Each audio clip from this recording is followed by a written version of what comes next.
Hello and welcome to Transformation Now. Hi, I'm Rita, rocker, speaker, author, and trainer with SoaringHigher.rocks. And I'm excited to continue my program on Perception is Reality, effectively communicating with anyone, and then going on into career development and things that also apply very much. So I'm just finishing up on this. My previous program has a lot of the information for your own self-esteem, self-image, and just moving forward in your life. So this information is from Shaping Your Future, Become the Brand Everyone Wants, which also has a workbook with it that is very, very helpful to reshape your life and become the brand that people want, not only at work, but also in sports, in friendships, in organizations, whatever the case may be. So I had been talking about all the ways to really boost up your mental attitude so you know that you are valuable, that you're worthy, that you have many skills and abilities that you want to share with other people and project to them, and how you should always listen to them, see how they make you feel, see how you feel about yourself, and then, how are you making them feel? How are they making you feel? Are there adjustments that need to be made in how you speak, how you look, how you receive information, how you give back information, and, just a lot of things that you can find in the previous program. So, and I was talking about the personal branding checklist of just, how we look, how we communicate, all those good things. So communication skills that make you, not break you, also has some exercises in it, because like I've shared before, that first 7 seconds, people are actually making opinions about you, your self-image. They're going to make opinions about your self-image, how you see yourself. Okay, your trustworthiness, your social position, your future success, your economic and educational level. So those are all very, very important. And so always think about that in that first 7 seconds. And in the first 20 seconds of actually speaking with someone, whether it's in person or now a lot of times it's on a Zoom call, they're going to make decisions by how you speak, and what you're doing with your body and with the tone of your voice as to whether they want to continue to listen to you or move on to something else. So again, you really need to be aware by watching what other people are doing, how they're reacting to you, as well as, are you feeling confident? Are you feeling like you have a very low self-image and unworthy? So those are all things to be watching and thinking about. So you want to create that positive first impression. Now, something that I could say to someone meeting them is, I provide individuals who want to change careers with new thought processes and communication skills to greatly enhance their marketability. And I could maybe changing careers to, relationships, other communication skills, whatever the case may be. So even in your introduction, depending on who you're talking to, what industry it is, and what they're looking for, you're going to change your introduction just a little bit. So you always want to, after you give like a basic introduction, maybe 30 seconds or so, check their reaction and their demeanor, okay? So you want to check their reaction. Are they positive? Are they looking like, oh, yeah, you, really? Okay. What is their reaction to you at that point? Is there something that you want to change? And then, their demeanor. Are they, oh, hey, very nice to meet you? Are they like, oh, I don't know about this person? What are they doing? Because that's going to give you a huge clue right off at the very beginning of your conversation as to if, like I mentioned in the last program, if you need to stand more straight and erect and strong, if you need to tone it down a little bit, if maybe you need to lean in a little bit more to communicate with them and give them good eye contact because maybe they didn't get that in the beginning. So always think about that, is say your little 30-second introduction and then check their reactions and their demeanor, and then add thank you for asking. Like if you're in networking, and they've asked you, then you can tell them that. And then you can say, oh, thank you for asking. Would you please share with me what you do? Now that's if a person has asked you first. If you're feeling kind of shy, quiet, you're like, what am I going to do here? I don't know how to talk to anybody. Then, go up to someone else who's maybe alone and say, it's very nice to meet you today. What did you come to learn today or share? Or tell me what you do. And so if you ask them immediately, tell me what you do, well, then a lot of that stress is off of you because now they're going to take over and they're going to talk. And then from there, you can add your experiences and your thoughts. So if you're shy, a lot of times it's just say, tell me, what do you do? Or what's something important, or what brought you to this convention or this conference this weekend? And then they can start talking to you so you don't have to feel like you have to immediately come up with some, very impressive things to say. So think about that as well. And then another thing you can do is mingling. Now, to be honest with you, I've taught mingling and communicating and networking for years. But in all honesty, I would rather speak in front of 500 people in a conference than I would to go into a lot of the networking. But I know the reason for that. And if we don't like to do that, there's a reason behind it. Mine was fear of rejection. And so even though I've been on national stages and written international books and all of that, I still have that little thing that comes up in the back of my head and it, tries to throw fear in there, even now, after all of this. And so always think of networking effectively. It's so important. If you're a little bit shy, start getting on some programs on Zoom. So many organizations, so many coaching, networking businesses and people now have ways where a lot of people get on the same Zoom call so you can see all these people.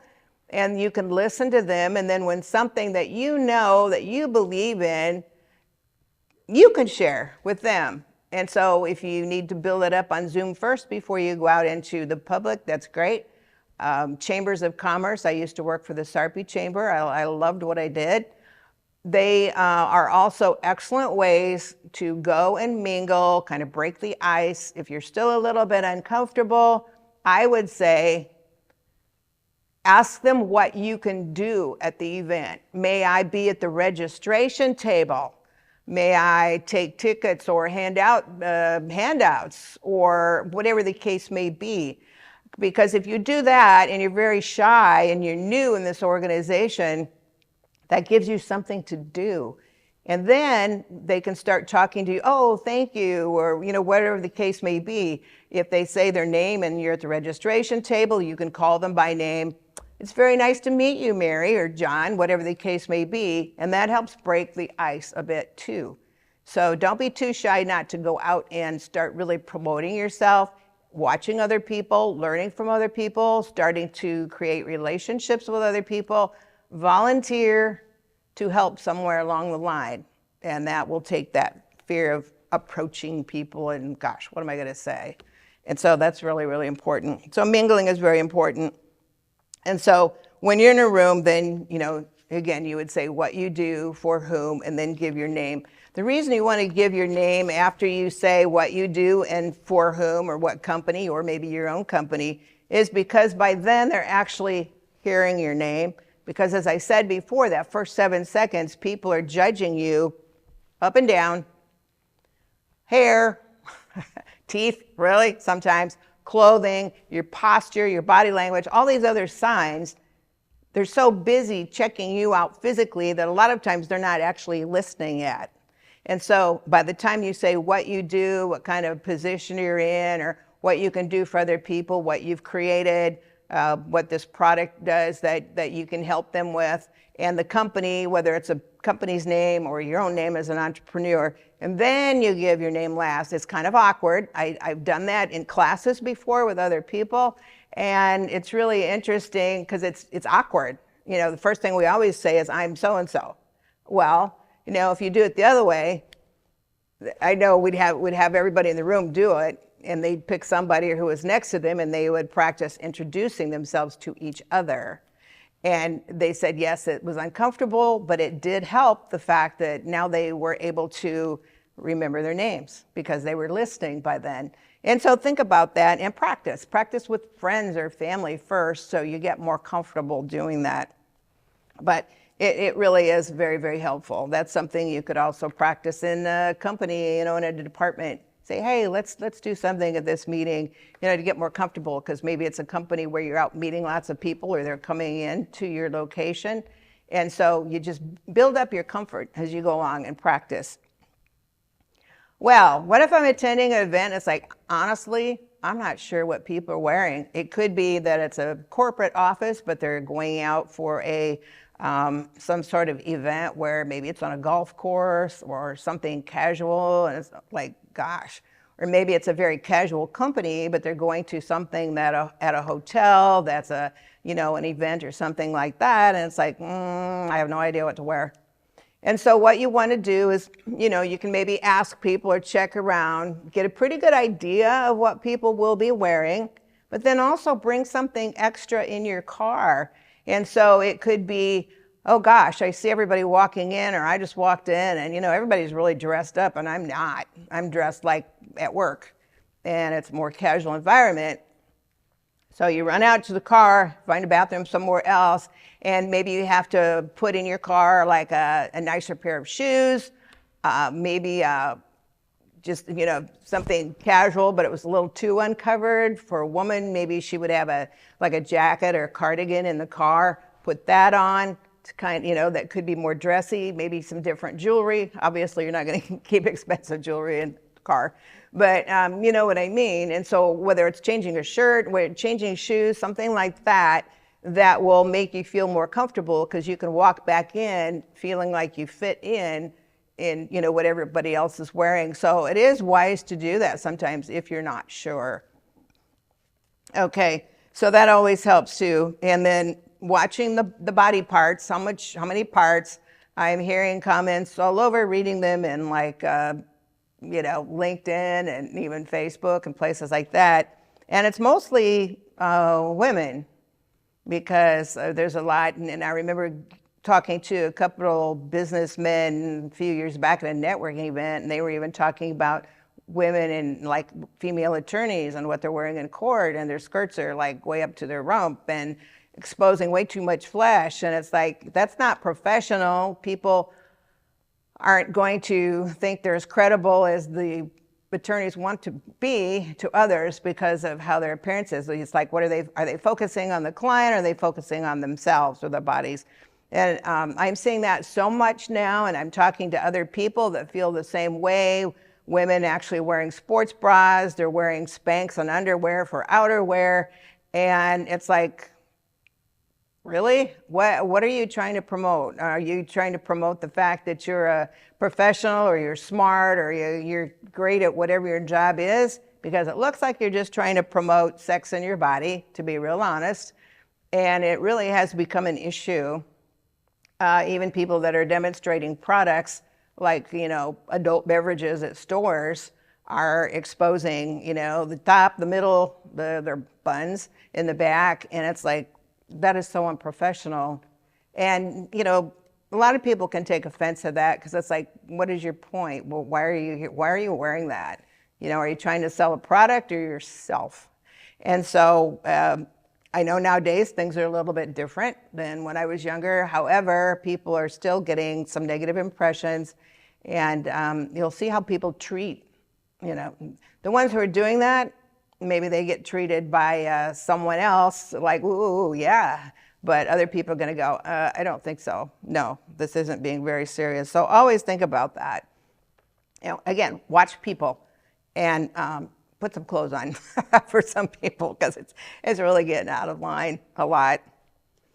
Okay, so the next thing is business cards. If you have a business card, and just a couple things on that, you want to make sure it's one that is professional. Now you can get on Canva, you can get on Instaprint and create your own business cards. They have so many different even logos. If you don't have your own logo, they have so many different ways of creating very good looking cards. You can pick the quality of stock that you want, If you just want something cheap and thinner, you can do that. If you want thicker, heavier, different kinds of inks, whatever the case may be, you just choose what you want. And you can go through that. And so many people nowadays are using Canva and Instaprint. The prices are a lot cheaper. It only takes just a few days. If you wanted banners, if you want letterhead, whatever you want on there, you can create it. And you can create a whole list of things like your letterhead and maybe even your envelopes and your business card and maybe a one sheet that says everything that you do, kind of a quick little, say it in a nutshell type of example of everything that you do. You could have cards that you mail out to other people, whatever the case may be. So think about those. The business cards need to be very professional. You can't cram them full of things so that it's hard for a person to even find out, what your title is or anything like that. I have my five books on the back of my business card so they can turn it over and look at it, but I wasn't trying to cram that on the front with the name and, the phone number and the different things that I wanted on there, but just a few things on there. So think about that too in your introductions. When you have a business card and you're handing it to people, you want to make sure it's someone who really is interested. You've already talked to them, because sometimes at events, people will just start shoving their business card in everybody's hand. And most of those are going to go where? File 13, as we used to call it. And so make sure that this is somebody that you're interested in doing business with, not just handing them out. And also ask for their business card. It's really important. May I have your business card? Or you could say, may I have your business card? I know someone who would be a perfect fit, who would really like to have the kind of service or the product that you have. They would really like to talk to you about maybe hiring you.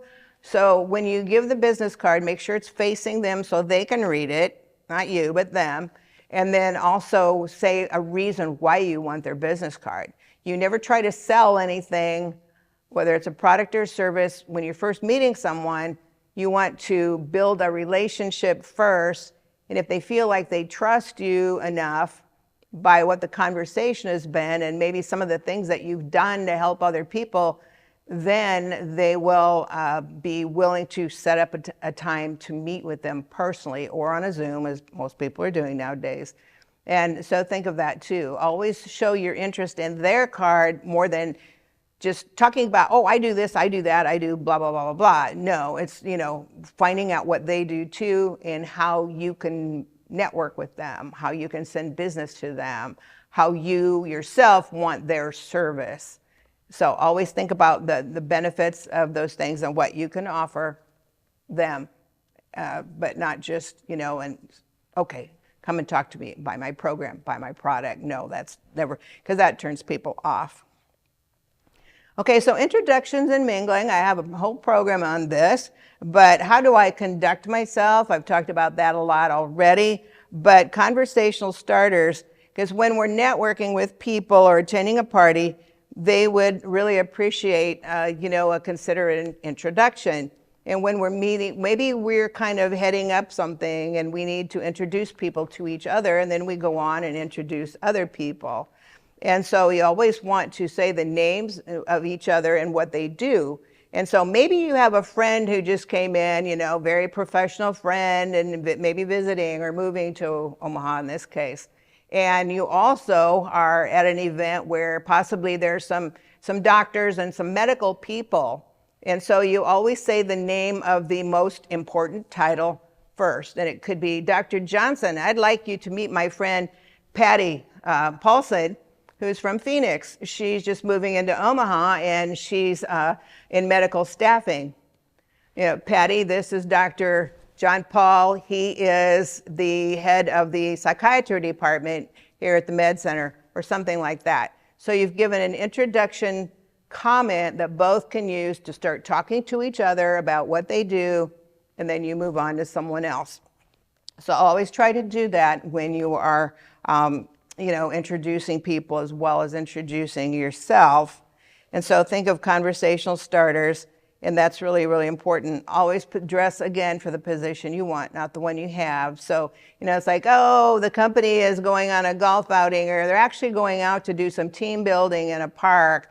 And so I've got an old raggedy t-shirt and some worn out jeans and my tennis shoes that haven't been polished ever. And then it's like, no. And so always think about, it doesn't matter where you're going. Always look the utmost profession. I know that depends somewhat on the type of job that you're doing too, but always take care to look your best. So always think about that. And so what makes you take notice of other people? And this can be quite a broad subject. What makes you take notice of other people? And what turns you off by other people? Those are two different things. So you take notice of, wow, just perfectly groomed, looks great, nice teeth, nice hands. I mean, it's amazing what people make judgments about. What are you taking notice? Oh, look at, they're so confident, they're so happy, they're so engaging. They come up to everybody and they make them feel so important. What are you taking notice of? And it's like, man, that person, whether it's male or female, I mean, look at their feet. They've got these beat up old sandals on and their toenails are a mess. I mean, honestly, people do think about things like that. What are you taking notice about them and their posture and just their attitude and their whole demeanor?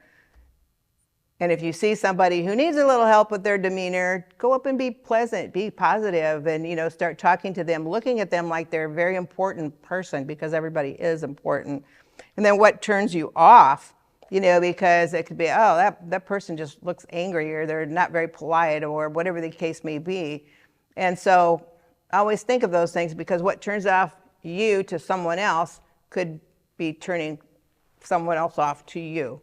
And so I've done a lot of comparison, a lot of thinking, and I would compare myself as far as my what I call liabilities with other people's assets. Well, that's not what we want to do at all, because we all have gifts and abilities. But just think about that. And I've worked on that a lot too. If I felt like, gosh, I don't have any money, look at these wealthy people in these expensive outfits. And I finally got to the point where, hey, you know what? I'm just as good. I'm intelligent. I have God's mind in me. I'm made in His image. I'm not going to feel that way anymore. And so now, no matter who I'm around, I don't feel like inferior to them, because that was something that took a lot of years to change. And we all need to do that if we have that issue, because we're all God's kids and we're all made in His image. Doesn't matter what we drive, where we live. I still fight with that sometimes, but just different things. So think about that. Okay, so then, the least behaviors and experiences and the message that we transmit to others, as far as, for instance, their energy. Again, I've talked about that, and I will always talk about energy. Are they motivating? You just feel so motivated when you're around them to get involved with something, or to do something, or to go out and look for a new job. Are they positive? Are they exciting? Are they confident? Or are they worrisome and preoccupied with so many other things, which is easy to do nowadays? Yes, we can get very preoccupied. But sometimes we have to just set that aside. I'm going to leave that in the car for now. I'm going to leave all these feelings in the car for now. I'm going to go in and I'm going to enjoy this encounter. I'll pick them up when I get back in the car. But no, I'm not taking some of the worrisome things in with me, because it will show and it'll push people away. Are they very defiant? Are they angry? Do they have fear, frustration? And sometimes you can actually get them to change from fear and frustration to being confident, or to being comfortable, feel like they matter, because you went up and talked to them and made them feel important. So think about energy always. Hands, if the hands are open, that means, okay, come on in, let's talk. Let's communicate. If the hands are closed, the fists are closed, standing like this, it could be someone's cold, but if they're really tight and maybe they're turning to the side and they've crossed their feet, it's usually like, back off, I don't want to talk to you. So think about that as well. Eye contact is critical. We need eye contact with other people. Some other countries don't. So if you're dealing with people from other countries, look up online. What is their culture about? Are there times when maybe you don't want to be staring someone in the eye, especially a woman to a man in other countries? So learn about cultures if you need to, because it's quite a global economy in this day and age.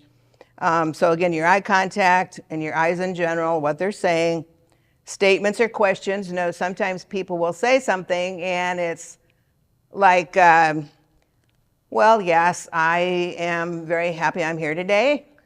I hope to meet 5 new people.